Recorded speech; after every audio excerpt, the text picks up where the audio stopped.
What is going on, guys? Welcome back to my channel. If we have not yet met, I'm your host, Johnny Nitafan, and we got another super special guest today. Really excited for this one because he's not in the insurance space, but we've been doing a lot of different things together, and definitely a lot of value that's going to be shared in this video and this podcast. But what's really cool, Elijah Monte here, Christian, entrepreneur, got married young. This is honestly like my first mentor that I've ever had. More apparel would not be a thing if it weren't for Elijah. And so I just really wanted to bring him on here, talk about the power of mentorship. And we're going to be diving deep into a lot of different things, what it looks like to really be a Christian entrepreneur, how worldviews kind of like shape how we do business, getting married at an early age. So we'll kind of go into all those. So stay till the end because this is going to be a great episode, and also business. So Elijah, welcome to the podcast, man. Yeah, man. Thanks for having me.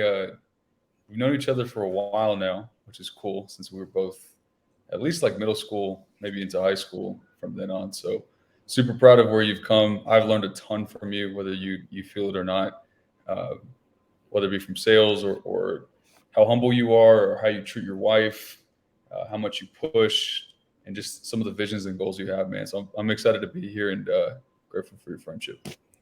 Yeah, bro, for sure. I'm really excited about this too, and we've been trying to do this for a while now because I've had a podcast. I've been podcasting for about a year now, and I'm like, you were one of the first people that I ever thought of to bring on, and so I'm finally excited to get this going, which is cool. But what are you? When did we like? I know we met at teen camp. Like, if you guys don't know, this is a church camp we used to go to. What are the first memories that you have of like us? I don't know if I don't even remember. I have two core memories of you. They're both of the same exact thing, but there's two specific things that stick out. Number one was your shorts, and number two was how much you hooped. So the shorts, you're the only other guy rocking like 5, 6 inch shorts. You would roll yours for basketball, and you had some crazy quads from all the jumping and training you were doing. I was like, dang, dude, this dude's got some tree trunks, and I also have some tree trunks. So that was, I'm not even joking. That was the first thing I was like, gosh, dang. And then obviously how much you hooped and how you were into that. And I think your brothers are in it as well. So that would probably be like the first like superficial, like who is this guy, who's over there type deal. Um, and then I would say on a personal level, like when we actually got to meet and talk, obviously your cousins live out here, so I knew them before you, and then got to meet them through you or meet you through them. Um, but even back then, man, you must have been, and I must have been, gosh, 16 and 13 or 17 and 14, something like that. And even back then, you have something special. I don't know how to describe it. Some people call it energy. Some people call it, riz, charisma, whatever. Other people call it confidence, whatever. But you have that thing, right? And every so often, when you meet someone with the thing that allows them to rock 5 inch shorts, the thing that allows them to get people behind them, rally people behind them, recruit. Obviously now in your business, but even back then, people liked you. You were a leader. You were fun to be around. I wanted to be around you, and obviously I'm a little bit older, but even then, I saw you more as a peer back then too. So you have something. I would call it a gift from God. I don't know what to put my finger on it, but beyond all the surface level things, there was just something about you. I wanted to be around you. You were fun to be around. You competed.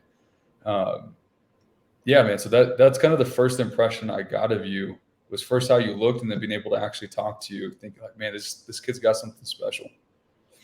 Dang, man, I appreciate that. And I remember it was at a conference that we went to. I forgot where it was. I think it was in Denver. Because they have that what's that?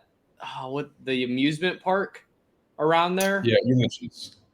Elitch's, yeah. It's like So Six I Flags. remember it was that conference. I don't know what that. I think it was a youth and family conference, and I remember we were talking, and we were like talking about like business and things, and you're like, bro, like I love God, but like you already know I'm gonna be rolling up in a like I'm gonna have the nice cars, like don't Right. like I'm gonna get the Audi and things like that, and I just remember that, and I was like, it broke a belief that I had because I think a lot of times we can, like for me, I can be so limited to okay, like I only need to like, I feel like I need to kind of like box what God's given into like a little thing. Like I need to like be very to myself. Like I need to be just giving everything to God, but like you can enjoy life and be like super like frugal with what you have, be giving and really like bless other people. I guess what are some of your thoughts now? Because that was like years ago. That was like 6-7 years Yeah. ago. I remember.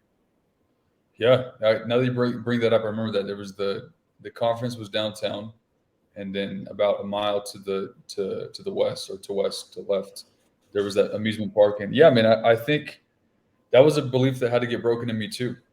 And whether you're a Christian or have any faith or no faith, I think a lot of how you grow up shapes what you think is and isn't possible, um, and what isn't real to you, right? So I think there's the possibility, like once you kind of get unlocked and you start to think about things, but also just what you would consider reality, or what you would think that is possible. And so um, a lot of things played into that. To be honest with you, I think from I've always been doing stuff since I was young, right? Probably Yeah. similar to you. I got myself to my first like preteen camp. So I'm like in third grade, fourth grade. I think it was in third grade, and we didn't have any bread, we didn't have any money to go, and it was like $300. So I mean, it was back then, so maybe there's like closer to 700 now, but we didn't have enough money. My parents had like $100 they could give me, and so my mom took me, and I'll tie this into your question here in a second. My mom took me to Sam's Club, and she bought 2-gallon bag. It was a pack, 2-gallon bags of trail mix, like just straight up Kirkland or Sam's Club trail mix. And she's a hustler too. And so I learned a lot of this stuff from her, just kind of through osmosis. But we go to Sam's Club, we buy this trail mix, and we get home. She doesn't tell me what she's doing. She hands me the bags and hands me a scoop, like a cup or a half cup scoop. And then it kind of looked like a drug setup. There's a bunch of like little baggies, Yeah. sealed, like out the pack baggies. And then if you can imagine like a little cardboard cutout, like maybe this big, that would fold. Yeah. And then she put some arts and crafts stuff next to me, and I picked a guy that was like a little skater, and she was like, "Buddy, if you want to go to this camp, which was in like a month, we got to find out ways for you to make money to go. This is for Jesus camp, okay? I don't have any bills. I'm trying to go hang out with my friends, play some games, and I already got to be hustling." So we literally just start bagging this stuff up, half cup at a time. And then I would do some that were like a full cup, so 2 scoops. And I would fold the cardboard over the bag. I'd staple it, and then I'd stamp the little skater guy on it, right? So I'm just doing this Yeah. like assembly line style in the kitchen room, or in the kitchen table for like 2 hours. So then I, break that bag down to all those little bags. And my mom was pregnant with my first sister, my youngest, or my middle sister. I have 2 younger sisters. Pregnant with her. So I was like,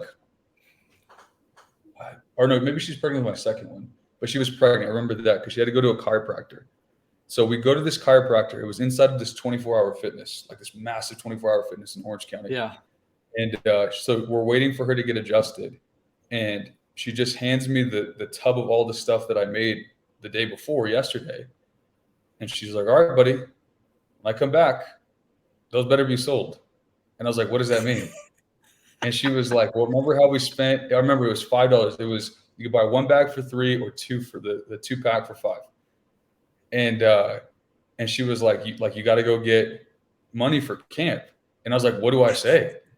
And she was like, "Well, you have an hour," because that's how long my adjustment and foot massages or whatever it was through the healthcare sponsored chiropractor.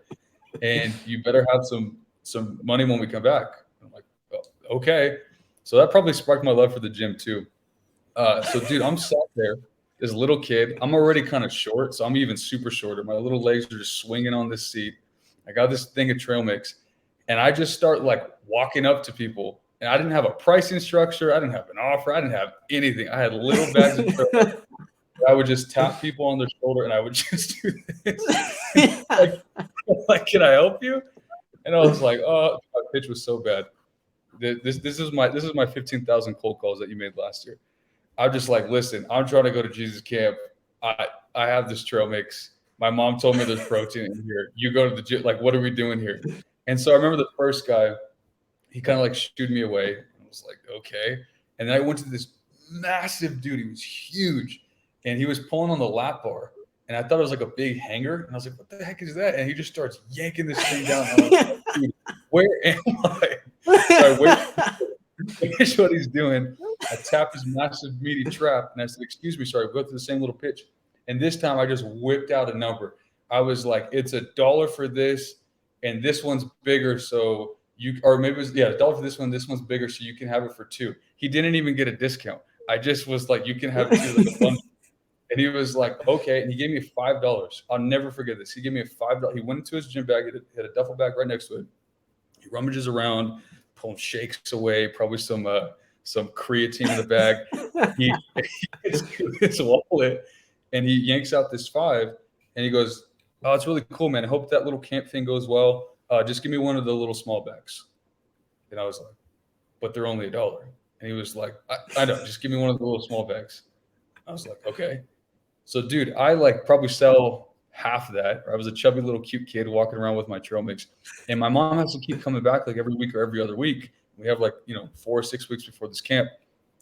And I mean, I remember going up to the front desk, right? Like where you check in. I was too short. So I was walking and I just threw my hand up like this with the trail mix bag and just like tapping on the desk with the trail mix. And the girl pokes right over. And she was like, hey, buddy, what can I do? And my pitch was locked at this point. I was like, I'm going to Jesus camp. I've already sold $100 of this. I'm so close. Blah, blah, blah. Like, I just need you to buy this trail mix for me.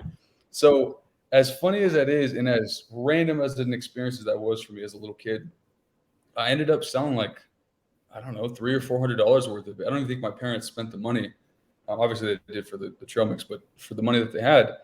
And I was able to buy like a squirt gun for the water fight and a soccer ball. And I went to this, but I'll never forget that. Yeah. And back to your question about what broke that belief, I don't think there was any one thing for me. I think it was all the cumulative moments of my life, being so little, being in 2nd or 3rd grade, whatever I was, 4th grade, and just being handed a couple different things, a couple different resources and being like, hey, figure it out. I'm back in an hour. At the very least, go make me back the trail mix money. Like, okay. And so I think things like that opened my mind to, obviously as a little kid, like you can't get like a job, right?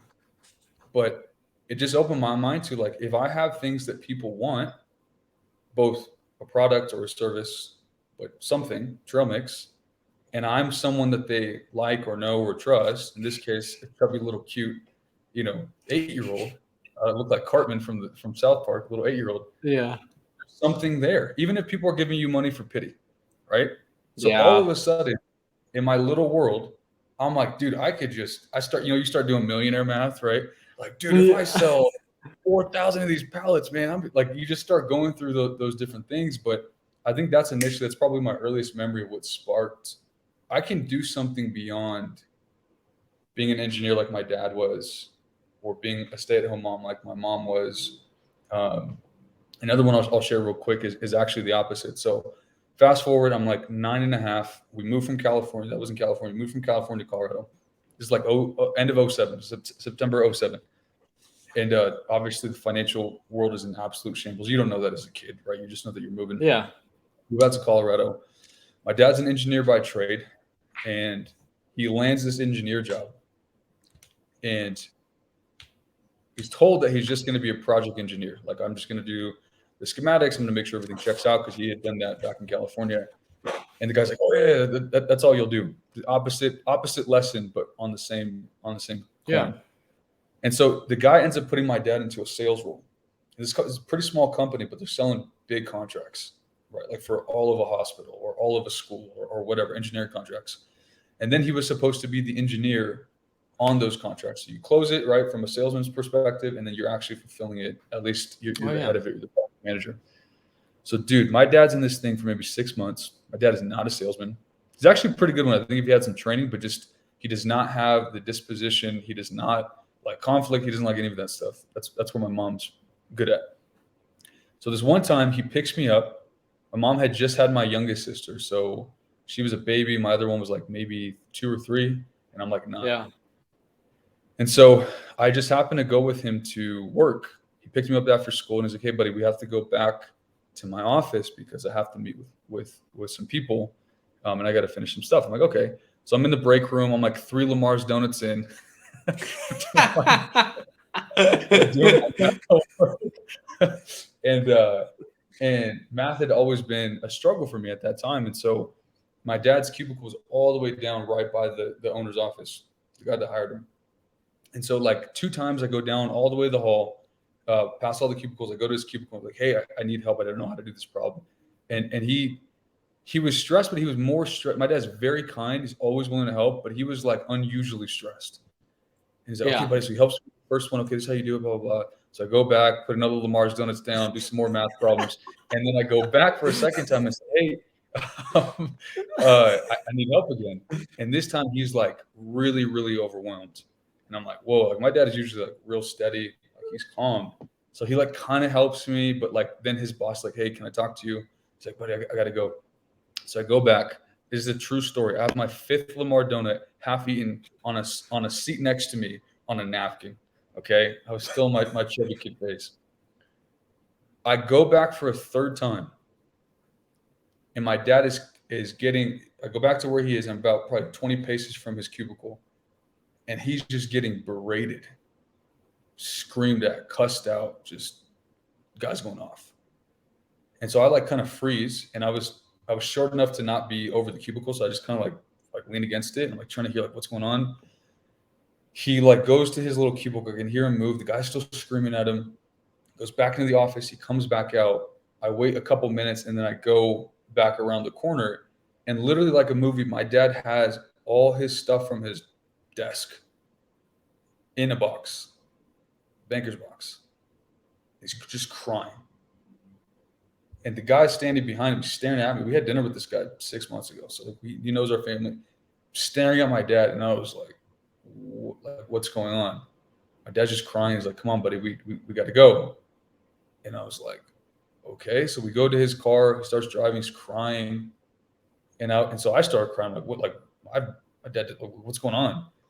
And he was like, "Hey, buddy, I did you hear any of that?" And I was like, like not a lot, but what happened?" He's like, "I got fired." And I was like, "Why?" And some of it, like he hadn't hit his performance or whatever, but the guy was the owner was very old school. He was like, "I don't care what it takes to get a job done. I don't care if you got to bend on your morals. I don't care if you got to lie on projections. I don't care if you got to cut costs. I don't care if you got to extend jobs and extra build, like whatever you, because obviously they're feeling the crunch of 08 in 07. Whatever you got to do, you got to do it." My dad, even though he probably could have, maybe done better in sales in general, on that portion, he was unwilling to bend his morals. And that was a very pivotal thing for me too, because aside from his skill or lack thereof, I was like, I'll never be in this position. One, to bend my morals, but 2, I will not be fired. This will never happen to me. Whatever the thing is that you got fired for, like you weren't good at, I don't know, sales, like I'm going to be good at that. I'll never be in a position to be that. I will leave if I want to, or if it's beneficial. Like I'll never do that. And so those 2 things, even though it's not around wealth specifically, open my mind to there's creative ways to do things, mainly make money. And I'll never fold on my morals or my character to do something, but I will also not use that as an excuse to not perform. I'll do both. I'll be a man of upstanding character, and whatever I choose to do, like the Bible says, do with all my might, I will crush at. I don't care how long it takes me. I don't care how many iterations I got to go through. I don't care how stupid I look. I don't care how many mentors I got to. I will figure out if this thing is important enough to me. I will figure it out, because I will not be fired. I'll never be in that position. So those 2 things, as I got older, I think set a foundation for me that it's not one or the other. It's not, hey, do you want to be a good guy or do you want to get rich? It's not, hey, do you want to be kind or hey, do you want to be aggressive? It's none of that. It's you should be both if they're beneficial, and one should not lead to compromising the other. One may have you say, I'm not doing that, and I'll make it up in the next deal. I'll make it up with this product. I'll make it up on this contract, whatever, because that wasn't a good situation. But I'm just not going to fulfill what I'm supposed to do. It's getting done. Yeah. And if anyone's going to sacrifice, it's going to be me. So those two things, I think, set a precedence for me moving forward, that especially as I got older, and like we talked about at that conference, if you're going into debt because you make $50K a year to buy a $40,000 truck, that's an average truck, okay, that is more financially irresponsible than if you're printing $1 million a month and you buy a supercar that's worth 300K or 600K. You buy a Rolls truck. Because even though your car is disproportionately more expensive and luxury and sends a certain message, or whatever the stereotype is around that, it is so small compared to what it is you're bringing in and how you're living. That's more financially responsible to do that than it is to spend 80% of your pre-tax money on something that is going to depreciate anyway. And so those types of things, there's a million more of those stories. Those types of things, as I've gotten older, and by the time you and I talked again at that conference, had already set in motion something like, if I really want to build a hospital in Mexico through Hope, which is our church's nonprofit, which is one of my goals, or if I really want to send 100 people every year to get their immigration stuff straightened out in our country, because I have to do that with my wife and it's expensive and it's long and it's overwhelming, I need to make an obscene amount of money, because we're already 10 grand or 12 grand in with the lawyer, 15 grand actually with the lawyers, and we have another 15 to go. This is for one person who doesn't work, I work, and has all the support. It's 30 grand just to become a citizen in like 5 years or 6 years. So if regardless of what you think about immigration or whatever, if you're trying to do it right moving forward, that's very expensive. It would take most people 20 years to save that. And it's due immediately. It's not, there's no payment plan. It's due immediately. If I want to build a hospital and it's a $30 million project from the ground up, and then the staff, and then it's $3 million a year to maintain and to staff, that takes a lot of money. And so I don't think that it's one or the other. I don't think it's this or that. I think it's both. If you have the character and if you have the foundational things to not let those things control you, to not let those things for us be your God, or at least be your validation completely. And someone's got to do it. Everyone is built. I think Bill Gates said it. Everyone is poor in the world of philanthropy. Everybody. There's not enough money. Jesus said, there'll always be the poor and sick among you. All right. So there's always going to be needs. And obviously there's different material goals I want to hit and different things I want to do for my family. But even at a big picture level, if I'm going to be giving 7 figures, 8 figures a year away, which is what my goal is over the course of my life, that requires a lot of capital. That requires a huge team. That requires fat margins. That requires year over year consistency. And so I think all those things, as you get older, obviously it'll unfold and develop. I know it went long here, but those would be those 2 turning points for me young. And then as I've gotten older, I see more and more needs around me.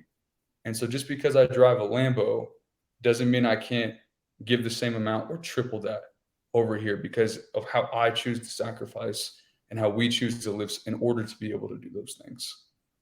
Yeah, that's huge. That's I'm grateful that you shared those stories, because you definitely know how to tell a story, draw me in. I'm like drawn in like crazy. Like I see it, I feel it. And so that's cool, bro. And I think especially in sales, like as you were saying that, like kids are such great salesmen. And I think like I wish I would have capitalized on that a lot younger, because you get more of those laydowns that are like, because for me, I think about it, if a kid comes up, if they got the courage, I'm like, yeah, for sure. Like I'm donating, like I'm giving like way more. I'm trying to be like that guy who's like on the lat pull downs and giving the $5. And it's like, no. And they're like, no, it's only $1. No, just keep it. Like I get it. And it's funny. Like I remember that like lemonade stands, and people would like come up and give like $5-10, and they're like, just 2 cups. That's it. And it's like, wait, no, we need to give you money back. They're like, no. And it's funny that you realize you get into the real world and you start seeing that stuff. And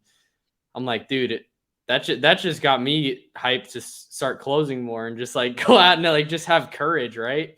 So I love that. What, that's good. And it's funny. As you were talking about that first story, I remember you started a podcast, I think. Didn't you like a while ago? What was that about? Yeah, that was just messing around. I think I was maybe 17, 18.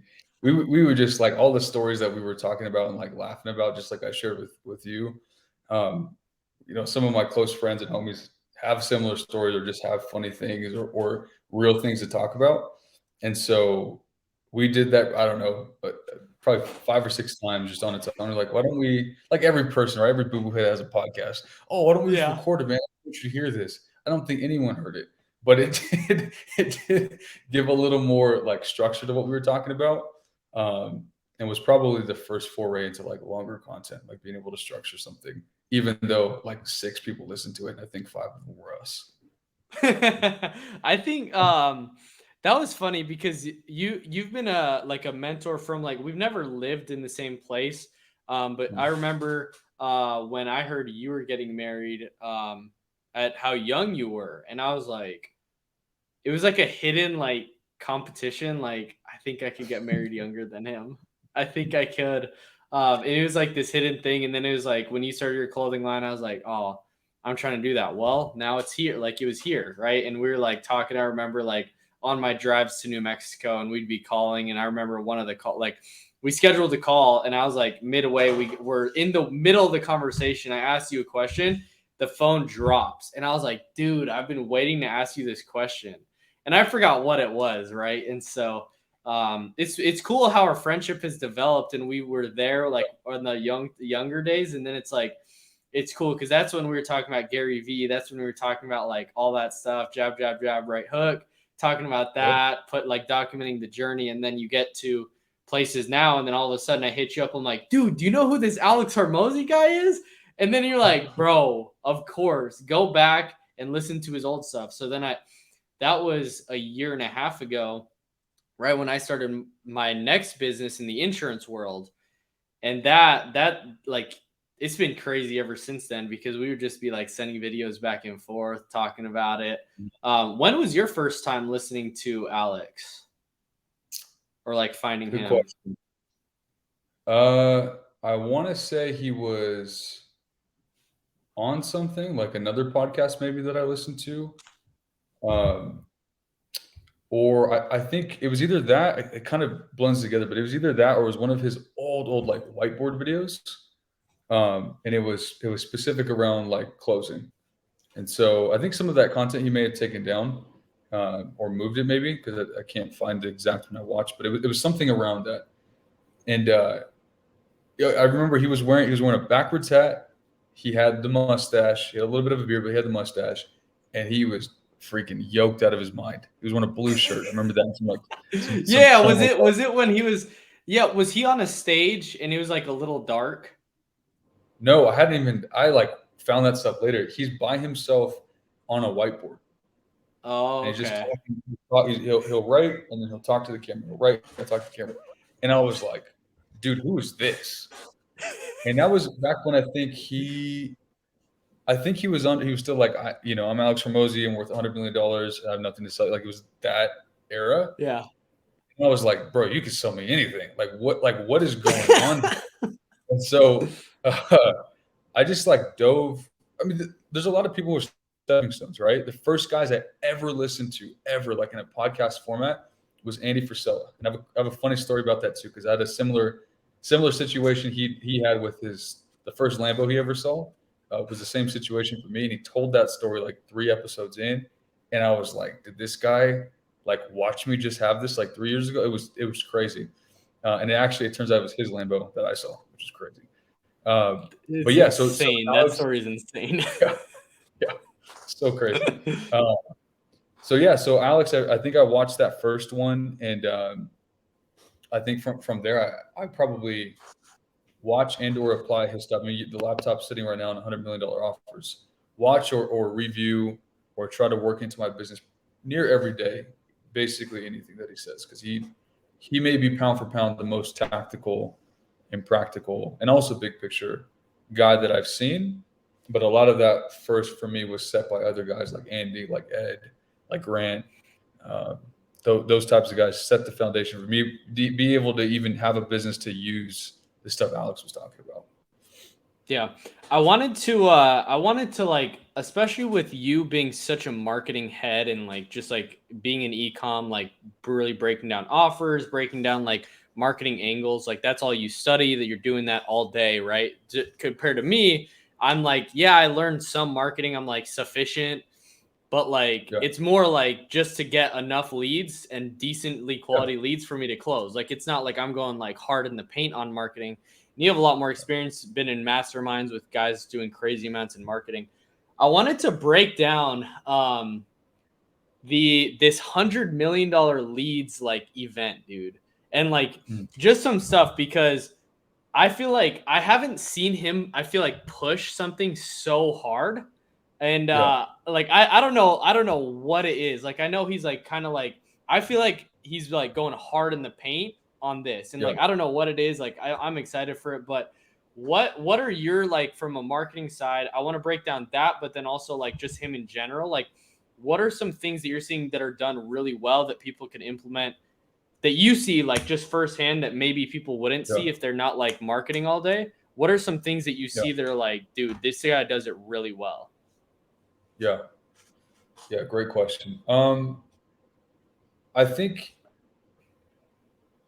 just like you, starting off in sales first, young, like actually in a sales role, like I think I just turned 19 like the month prior, was probably way more foundationally important for me than jumping into marketing first.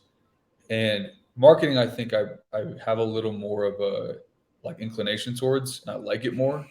And it comes, I don't even know necessarily that I'm like good at it. I think it just comes to me naturally better. Like I was that kid Yeah. reading, labels and copy everywhere. Like I didn't even know what it was. I loved infomercials when I was little. So yeah, dude, weird little kid. But with Alex's stuff, I think he's very purposeful. Right? I don't know this guy. You probably are a couple degrees closer to him than I am, with some of the people that you know. But I think something he does very, very well, and this is just from the outside looking in, is that the man is very patient. Very patient. And some of that I would imagine I would attribute it to him having made substantial money outside of his next phase in life, right? Obviously he has acquisition.com now, but even before then, even before like I really understood what that was, the stuff that he was putting in videos way before $100 million offers came out, he could for sure be charging just per ticket, multiple five, probably six figures per ticket, once you actually understand what he's offering, right?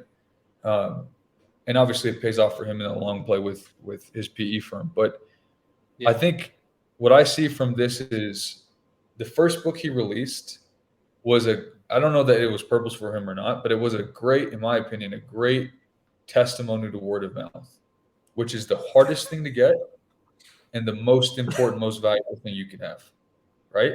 He For always talks sure, about it.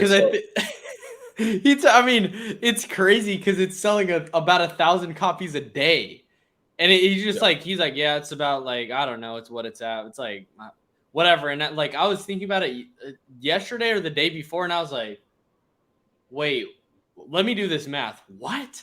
And he's like, yeah, I don't market it. It's just like 1,000 copies a day.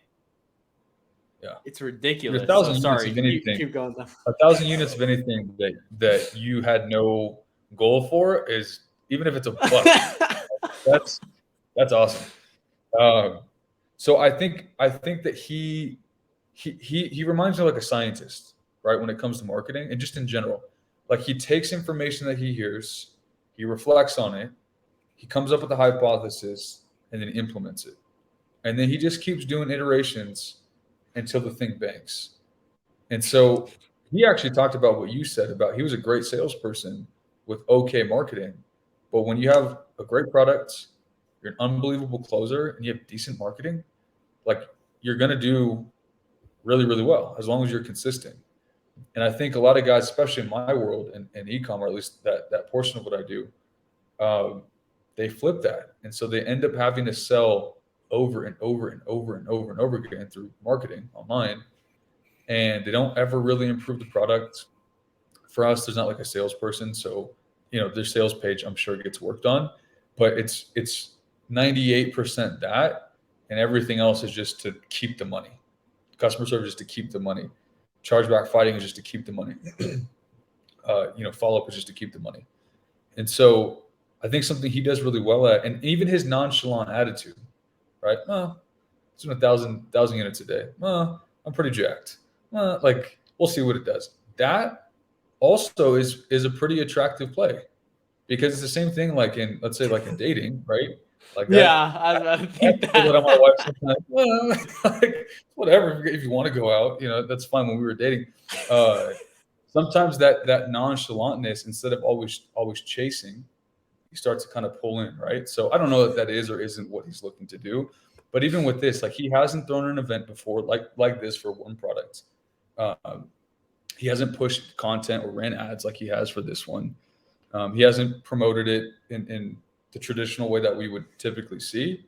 But his last book was proof that he probably doesn't need to. But if he does, because of the credit that he built from before and all the other stuff that he's done, can you imagine what this one's going to do? And this one's about how to go get money. So, and in that world, any kind of biz op or any kind of make money doing X type of offers, they crush. Obviously, you have to back them up, but that's what people are looking for, right? And so, obviously, $100 million leads was a part of that, but it's more like all the way at the beginning. But I studied that book. I bought every one. I bought the online one, getting the audio one, the hard copy. Like, his stuff is amazing. And so I think he's really just doing what he preaches, which is, okay, I crushed it on the first one. That book was everything I could possibly give it. It does very well. I didn't even look for it to do that. Now I know this book is good. 2 years, 3,500 hours, whatever else it was. Yeah. Let's put some mark. You put $1 million into that event, and who knows how much into pushing it. And so I can't even imagine what this one's going to do. I wonder, what do you think he's giving away? Because I know he said he's been working on something for 4 years. He's put $1 million into the event. It's going to be the Super Bowl for entrepreneurs. Like, what do you think is gonna, like, what do you think people should expect from that? What are your predictions? Dude, I haven't a clue. My man just comes out with stuff, and I like that. I think that's part of what is endearing about him, is that he's so transparent and so like giving with what he gives, that I kind of forget that this is like a fraction of a fraction of a fraction of what he does. And so then when he's like, oh yeah, I'm putting together $1 million event, cranking out this thing for, like, dude, God knows what it's going to be. Who knows what he's going to give? I don't know. He's going to give a piece of acquisition away. I have no idea. But yeah, that's another great marketing lesson, right? People are so enthralled with the stuff you're already doing that there's genuine suspense. Like, I'm not thinking it's going to be a coaching program he's going to push that's discounted 92%, and that's like, I have no idea what it would be. And that is, in marketing, obviously that mystery or building that suspense, or getting people excited, that's a big deal. And again, I don't know that he is or isn't using that to the fullest of its abilities. And I didn't even really remember that he's giving something away. I just remember that he put $1 million into it, and it's an event. But yeah, man, there's a lot that you could break down off his stuff. He's incredible at that. Yeah, I'm really excited.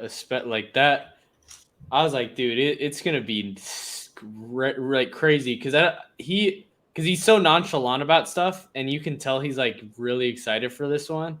And so, especially when he's like, I've been working on this for 4 years. It's like different things that he says, and then it's like, wait, this is gonna be actually like crazy. Whatever it is, like, it's just crazy, dude. And that just shows, like, I remember when I was wanting to get married, I don't know if it was just me or I got like into the fitness culture or whatever it was, but I remember like these fitness influencers would build these cults, and like they would just be sold out watching every piece of content. It started with TikTok, then they moved to YouTube, and everybody on, like, they would just get like, they would have 100,000 subscribers and get like about 100,000 views every video. And you could just tell, like, okay. And then it's like, all right, I just remember Sush. I don't know if you ever heard of him, or like, he was, do you know who that is? He's an affiliate with Gorilla. Yeah. Gorilla Mind. Mind, yeah. Yeah, I remember those, and like they would build massive cults, and like just like they wouldn't Mhm. have the biggest following, they wouldn't have a million like followers, but they would have people that would buy every single time they drop something. And I think like Alex does that, but like on like a way, way, way larger scale, um, which is cool. So yeah, I think I definitely think the like he doesn't like promote, but he promotes like in the opposite way. I feel like because he's definitely promoting, and that's kind of what I've realized too is that he's definitely like selling something, but his it's not like an actual like product. I guess it's like for people to buy, like for to gain the trust. I guess. Yeah, he's got a very high ticket. Very high ticket. I remember. Did I show you the clip when I asked Ryan Pineda what he thought about Alex Hormozi not selling anything? It was like a 4-minute clip. I did a reel with him, but it was like a 4-minute clip. Did I send you that or no? I don't know. I remember you. I saw something with Ryan. I don't remember the context though. So I asked him, and it's like it's a 4-minute clip, and he's like on stage, and I'm like, hey, I filmed it because I was like vlogging that whole time, and that vlog's finally getting edited now. But Nice.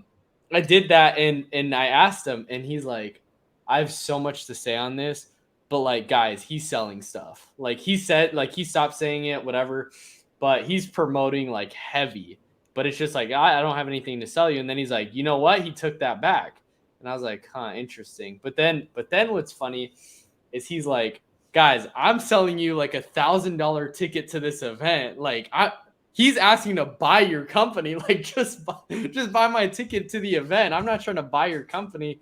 He's like, honestly, he has such a bigger ask, but it's so Oh funny yeah. the way that it's positioned.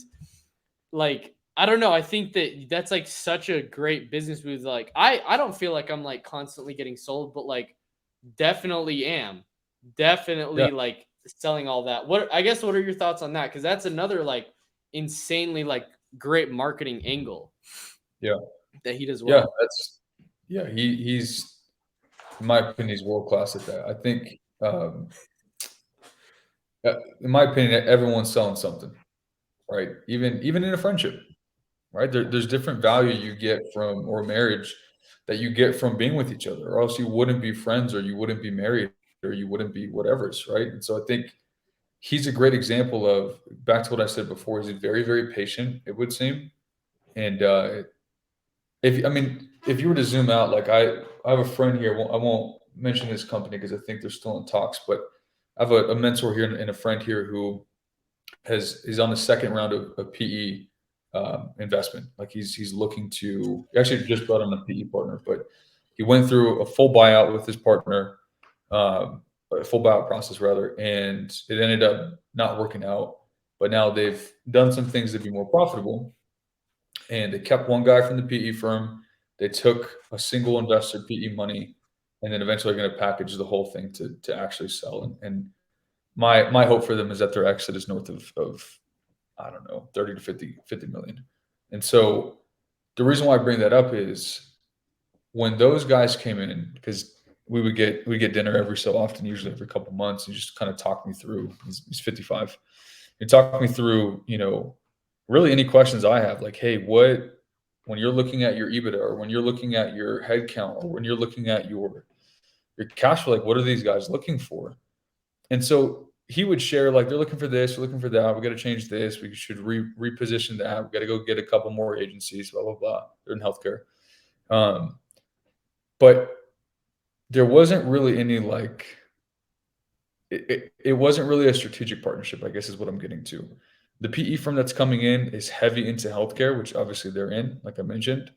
So there's strategy as far as where it fits in the roll up for them because they're looking to grab a lot of companies in Colorado. Um, but it was more just like, hey, here's a list of things that we need, all 150 of them, to get you to X valuation, so we can do an 8, and then we'll buy you guys out and then earn you out over 2 years after the first amount of money coming in. And every so often they would send guys to the office, right? Like maybe once a month, once a quarter, whatever. But that was it. And really, you're just working with a bigger, more amorphous company that cares about you, but really cares about getting you profitable so they can snap it up and then do the same thing basically with their larger package, right? And so the reason why I say that is I think what's interesting about what Alex does is, and what Layla does is, they're a PE firm through and through. They're sitting on a lot of cash. It's all self-funded. They know how to do certain things. And that's where they got their cash. And their play is clear. They talk about it all the time.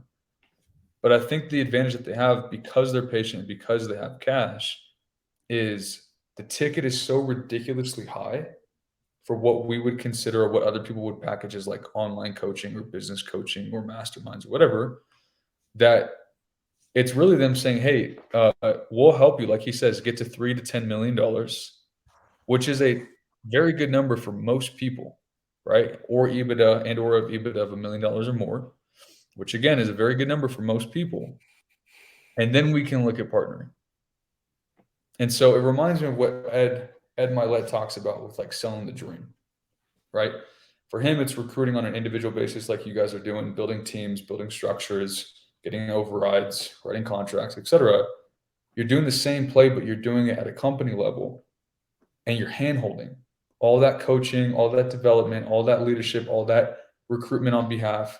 All that stuff it's kind of like a done for you model, or I guess done with you, as he would call it. But the thing that positions it as such high value is the ticket is so big, right? Like Ryan said, the most expensive seat I've ever heard to an event is like 10 grand, or maybe grants for like 30 for like 3 days with like 10 grand a day. Yeah. His ticket is $3 to $10 million. So that's just, it's so far from most people that anything they give you in exchange doesn't feel like, oh man, he's really just trying to build me up to a 3 to 10. Like, yeah, he probably is. Because first of all, most of the people watching aren't going to get there. And second of all, for the people that do, how grateful would you be? Even if you never partnered with them. That's like the most value you could possibly get. So you're getting all the benefits of masterminding, all the benefits of coaching, all the benefits of mentorship or strategic partnering, with the chance. Now you like them so much, they've helped you so much, they've made you so much money, you did the work, but they helped you with it, that now you're wishing that those people would buy companies from you.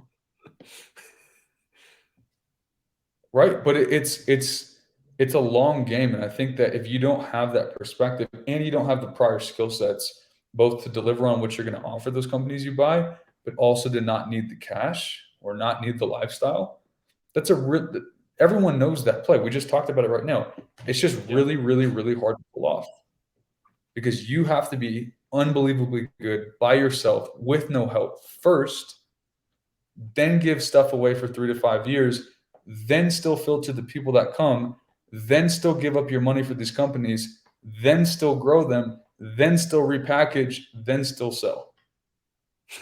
But that's probably why they'll become multi-billionaires, because it's a hard game, but there's a lot of money in it.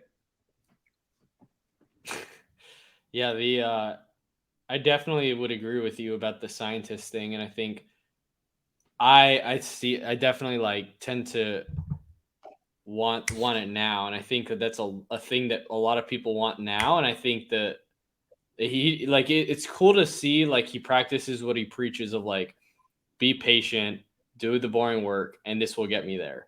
Like even in the last video, like he's like, I just have to like let time give time so that I could be at the 9 figures a month or whatever it is, right? And he's like, I'm pretty sure based on my hypothesis that this is going to get me there. I could be wrong, and it's like, I don't know. It's like such downplaying that it's like, all right, like we all know, like that's gonna get him there, especially because of how fast they're growing. And I want to touch on this because he's like really big into like nothing matters. That's what drives him, and like we're all gonna die at some point, and like it just doesn't matter at the end of the day.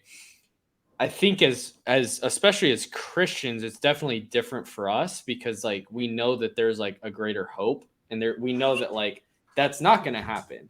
And so I think like it's a good framework, but at the same time, it's like for us, it's like, okay, our worldview is very different, but it still drives us to be excellent in the world of business, because to be honest, I think even though he doesn't have those worldviews, I think it's still like he still has great morals and like character from what I've seen and what he portrays, like that is good. So I guess like what would you say, like how would you say as a Christian your worldview really impacts like the way that you play the game of business compared to like that? Because it's like pretty much on the opposite end of the spectrum. Sure.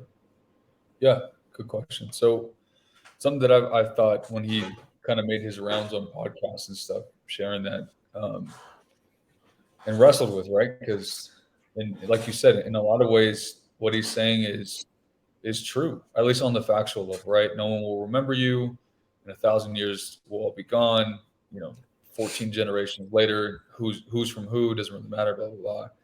I actually think that that's a healthy perspective, even for people who have faith, right? Because for most people, that will be the case. I barely know my great great great grandfather's name.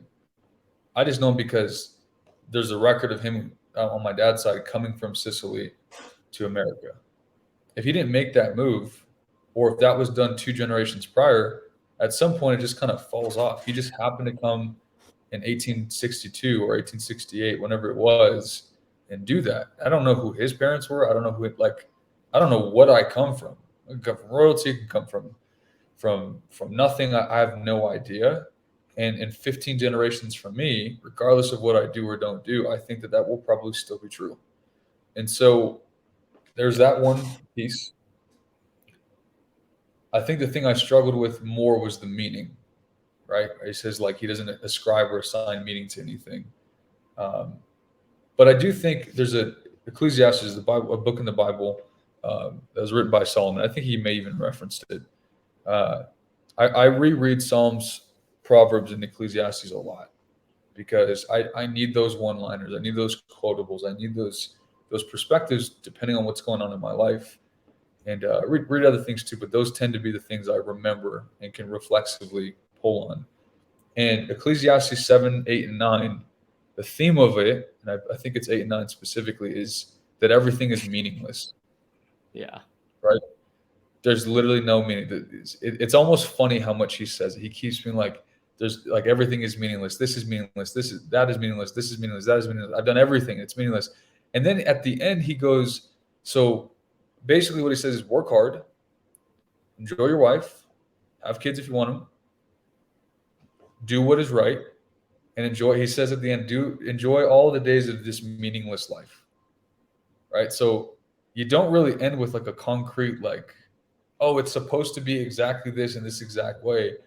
But he also gave very specific insights into what makes a meaningless life still somewhat enjoyable, or for Christians, what makes you right with God during the journey of all of that. Even though the totality of it will all be dust. It'll all be nothingness. And at the very least, it doesn't matter what faith you're from, what creed you believe in, what religion you ascribe to. This current existence, for everyone, death has 100% kill rate, right? Its KD ratio is an infinite to 0. It always happens, right? Now people argue about what happens after. Is this my 5th one? What's going on? Blah, blah, blah. But we can all agree we had people we loved or we knew or that we were close to that are physically no longer here. We may feel them. We may remember them. We see pictures. We maybe like them. We may be hurt by them, whatever. But they're physically no longer here. They expired. Yeah. That, I think, actually does jive with a lot of what he was saying. And I think that as a Christian, for me, sometimes I feel super, super tied in with, I want to do this specific thing to honor God in this specific way and to leave a legacy and blah, blah, blah, blah, blah, blah, blah. And I do think for me, having something I can work towards is more helpful than for me just throwing my hands up and be like, none of it's going to matter anyway. Because I'm naturally lazy by nature. I'm naturally like whatever, whatever. I don't care. So I need something to strive towards. I need targets. I need goals. I don't even think necessarily it's purpose. It is from God, but like at an earthly level, I just need things to work towards. Or I'll get fat. I'll get lazy. I'll not work on my business. I won't develop as a person. I won't be like, I need those things to push towards.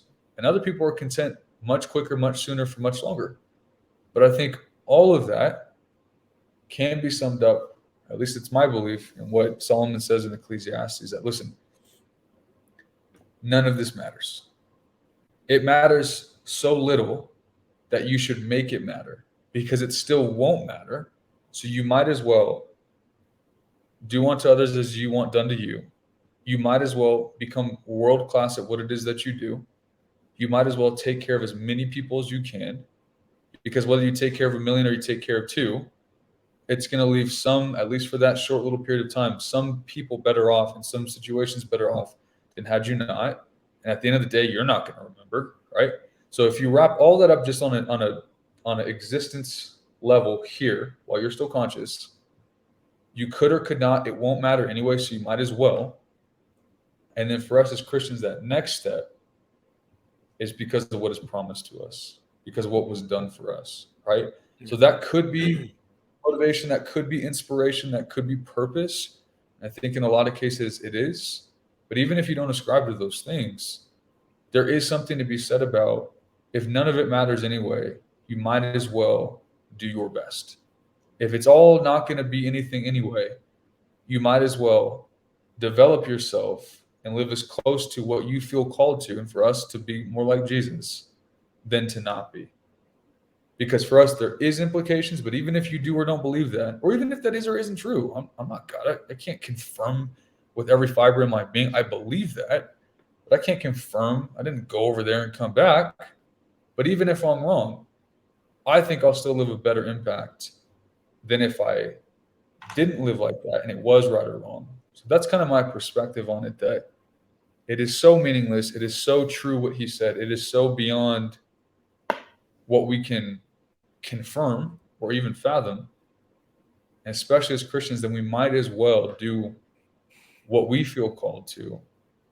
And if we're right, if we're wrong, if we're somewhere in between, I would rather do it how I'm doing it, in line with Jesus and in line with what I've been given, as opposed to, for me, left to my own devices, because I don't think I'd help it. So I need help. So I'll take it. Yeah, 100%. I'm with you. And it's, I mean, like, if there's an off chance that like we're wrong, then it's like, all right, well, then we lost nothing. Right. Yeah.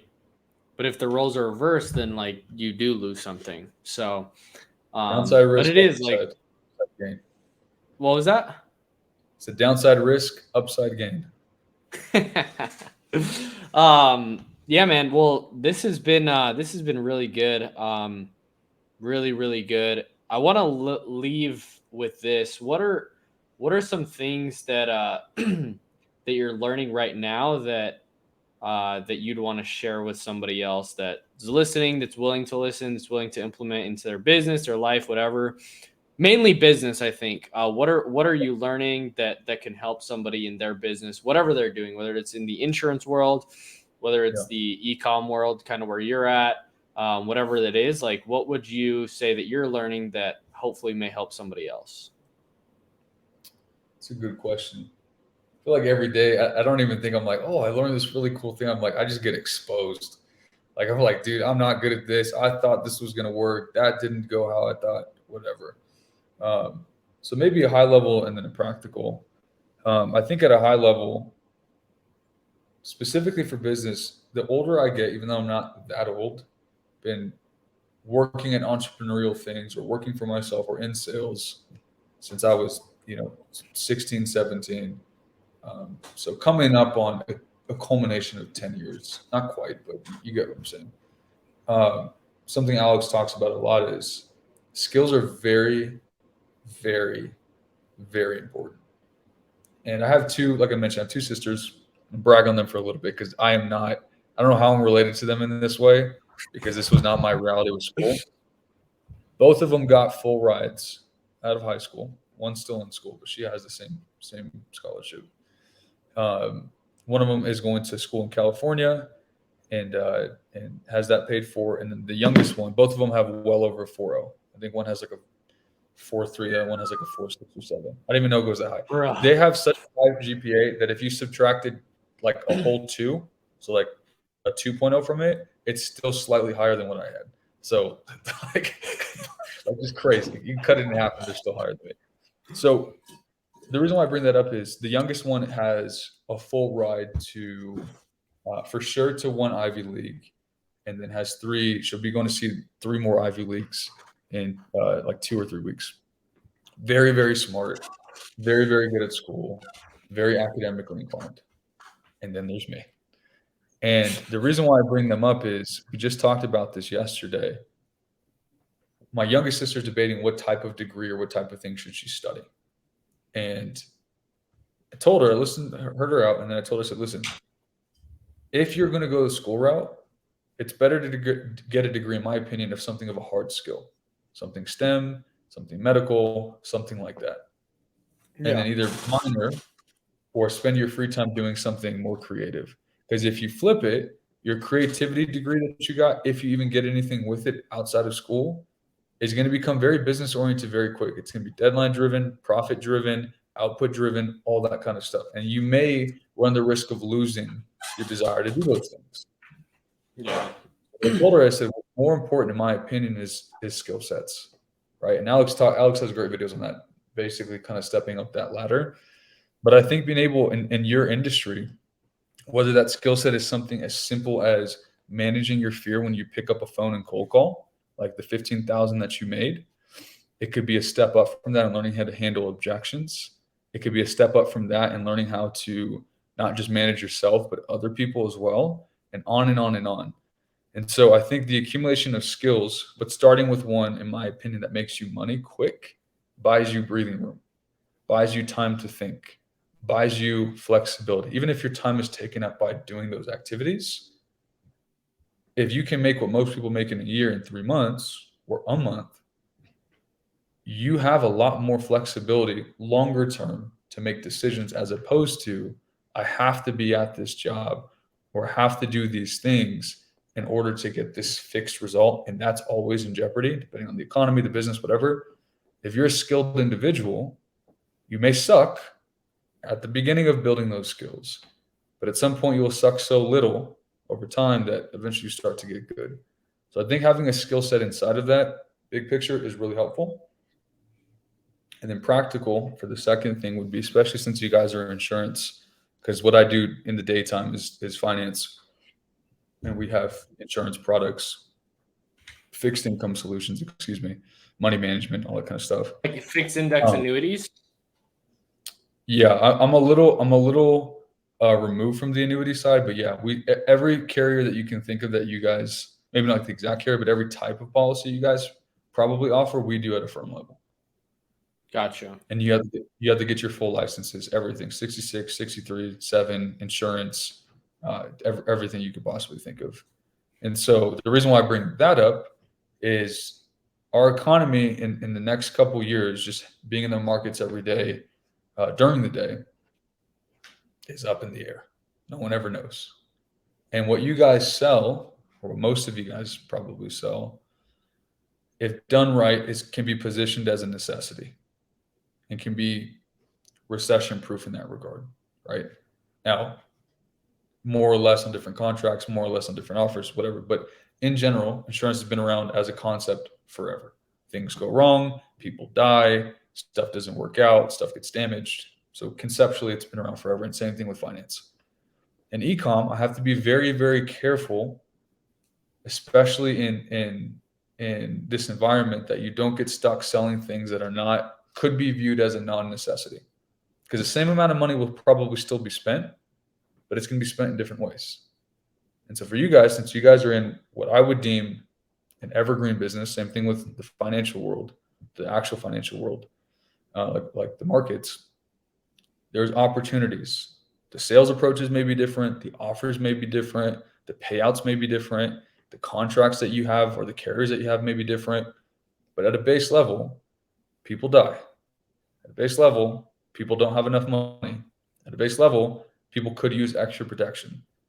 And so on top of the skill set stuff, I think being around people who are in things that are able to weather tougher times, even if sometimes the upside when it gets better may not look as sexy as crypto, as e-com, as trading, as whatever other opportunities are out there, Amazon FBA, whatever.